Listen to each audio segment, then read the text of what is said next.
Удар по важнейшему звену в российской нефтяной промышленности. Производство может просто остановиться. Взрыв в центре Европы. Дома складываются как карточные. Полиция уже считает пострадавших. Что произошло? Неожиданный партнер. Президент подставил себя поддержкой Виктора Орбана. И может ли это стоить ему карьеры? Жесткие меры, паника на заправках. Правительство решило задействовать армию, но спасет ли это ситуацию?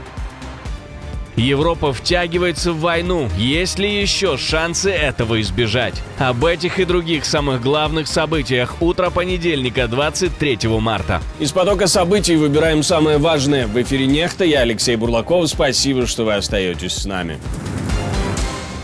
Саратовский нефтеперерабатывающий снова в огне и тушат его уже вторые сутки. После удара украинских дронов в ночь на 21 марта пожар все еще не погасили. Спутники НАСА днем все еще фиксировали повышенную температуру над районом завода. Генштаб Украины заявил, что были повреждены установка вторичной переработки нефти и крупные резервуары, поэтому гореть будет долго. И это не просто еще один завод. Саратовский НПЗ – старое, но важное предприятие, которое снабжает российскую армию горючим и смазочными материалами. По данным Reuters, после предыдущих ударов завод уже останавливал выпуск топлива, а сам Саратов входит в список российских нефтяных объектов, по которым Украина бьет чаще всего и больнее всего. Проще говоря, это удар не только по железу, но и по военной логистике. Мощный взрыв в самом сердце Европы. Несколько жилых домов пострадало, они частично разрушены. Что произошло? В Риме, по данным местных медиа, 2 человека получили тяжелые травмы, а около 70 жителей пришлось срочно эвакуировать. Предварительная версия – утечка газа. Сейчас на месте разбирают завалы, ищут возможных пропавших и держат район в оцеплении. Мэр Рима Роберто Гуальтьери уже приехал на место, и это как раз тот случай, когда один хлопок превращает обычный жилой квартал в зону ЧП за считанные секунды. Энергетическая война выходит на новый уровень. Иран ответил на ультиматум Дональда Трампа угрозой ударить по всей инфраструктуре, связанной с США и Израилем на Ближнем Востоке. Речь уже не только о нефти и электричестве. В Тегеране прямо говорят и про энергетические объекты, и про опреснительные установки, и даже про IT-системы. Поводом стала угроза из Вашингтона. Трамп потребовал в течение 48 часов полностью открыть Ормузский пролив, иначе пообещал стереть иранские электростанции.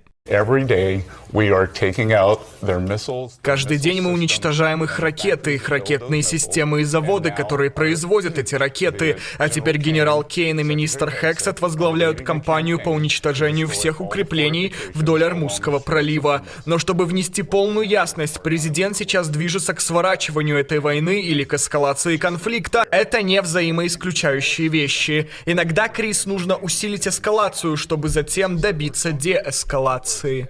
И теперь ставки становятся совсем запредельными, потому что Ормузский пролив – это одна из самых главных артерий мировой нефти и газа. И теперь вопрос уже не только в Иране. Вопрос в том, насколько быстро этот конфликт может оставить без топлива, света и связи сразу несколько стран. И в Тегеране в который раз напоминают, что могут это сделать. К тому же, в случае чего, просто перекроют Ормузский пролив полностью.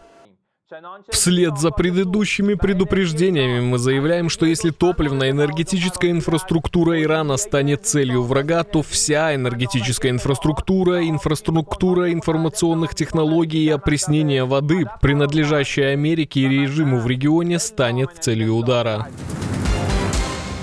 Израиль снова поднимает ставки до предела. Премьер-министр заявил, что Иран угрожает всему миру и должен быть остановлен. Фактически, Биньямин Нетаньяху призывает Европу полноценно включиться в войну.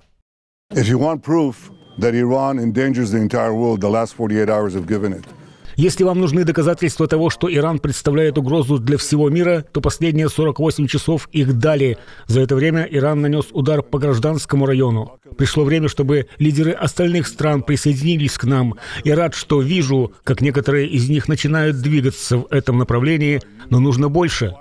Нетаньяху говорит сразу о нескольких случаях, не только о ночном ударе Ирана по Араду и Димоне, где пострадали десятки людей, а часть ракет израильское ПВО вообще не перехватило, но и об ударах по святилищам сразу 3 религий, которые находятся в Иерусалиме, включая мечеть Аль-Акса и удар по американской базе в Индийском океане за 4000 километров от Тегерана. А как думаете вы, стоит ли Европе включаться полноценно в конфликт с Ираном? Пишите в комментарии обязательно.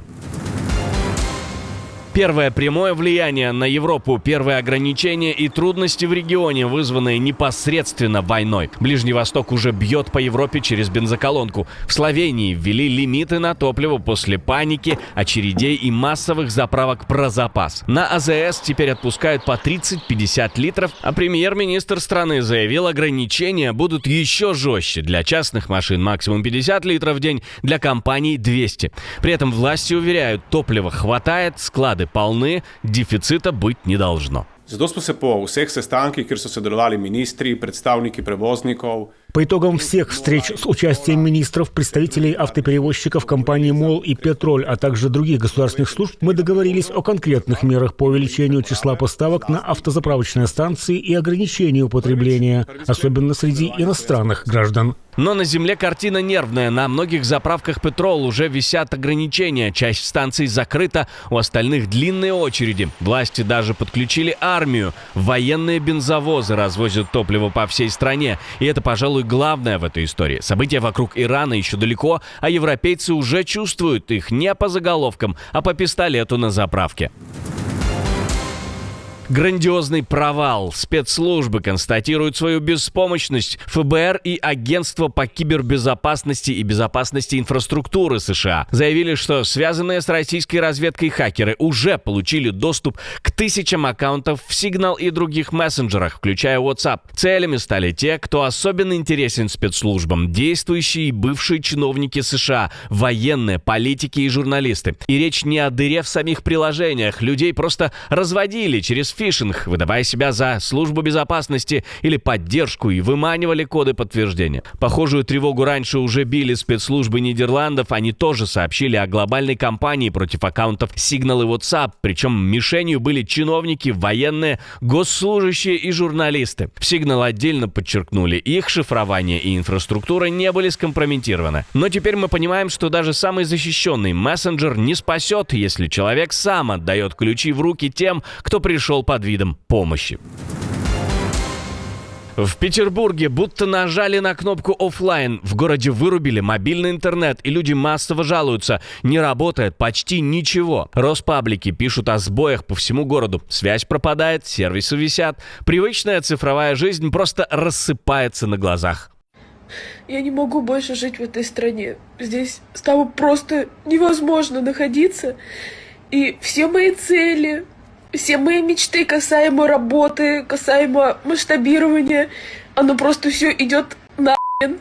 Что стало причиной, официально пока не ясно. Есть предположение, что это война и неудачный выбор диктатора, но это не точно. Эффект уже вполне реальный. Без мобильного интернета город сразу начинает буксовать. И это тот случай, когда один сбой мгновенно показывает, насколько вся система завязана на сеть, от сообщений до элементарных бытовых вещей. И насколько сильно контролирует жизнь людей человек, у которого кроме ядерной кнопки есть еще и кнопка отключения интернета. Ну а чтобы избежать этой ситуации, мы разработали решение, которое может вам помочь. Свой собственный VPN, безопасный и надежный. У Симонян новый удар, и уже не публичный, а личный. Пропагандистка заявила, что ее ребенок неизлечимо болен. По ее словам, об этом она узнала через 40 дней после того, как Тигран Кеосаян, ее муж, впал в кому. Так не бывает, просто катастрофа, говорит она, отказавшись вдаваться в детали. Просто катастрофа. Это единственное, что меня вытащило из больницы тогда. Потому что когда Тигран попал в кому, я госпитализировалась вместе с ним и думала, что я буду с ним. И вот через это мы проходим. Я же разрываюсь между работой, потому что я осталась одна, надо же все это еще содержать.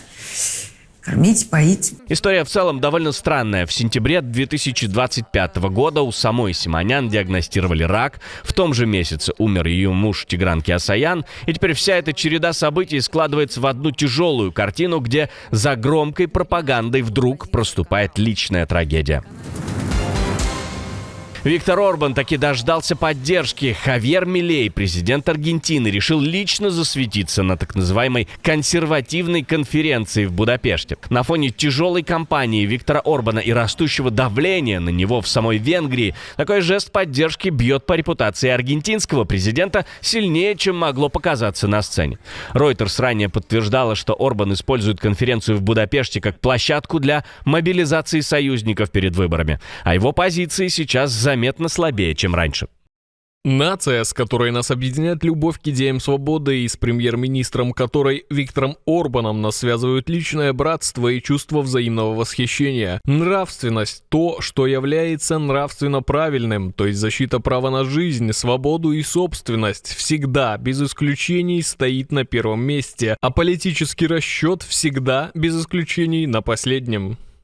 Особенно показательно, что даже чешский премьер Андрей Бабиш, политически близкий к Орбану и связанный с ним по линии Patriots for Europe, в итоге предпочел дистанцироваться. И на этом фоне Милей остается едва ли не самым заметным иностранным гостем, который решил публично встать рядом с Орбаном именно сейчас. Ну и еще одним сильным столпом выглядит Дональд Трамп, который даже видеообращение записал.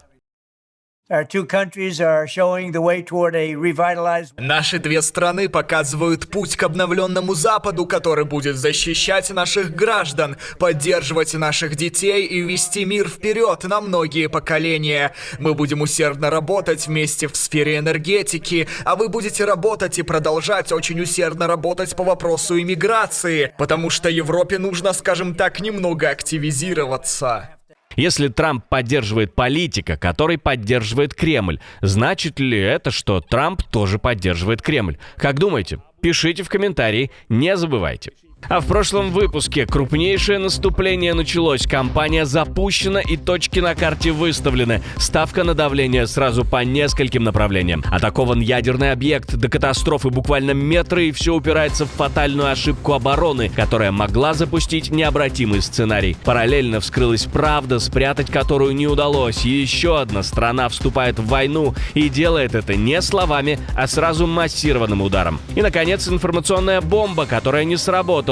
Друг Путина получает по рукам, и теперь в Кремле будут пытаться срочно спасать положение. Если еще не видели, обязательно посмотрите, а мы с вами встретимся уже вечером.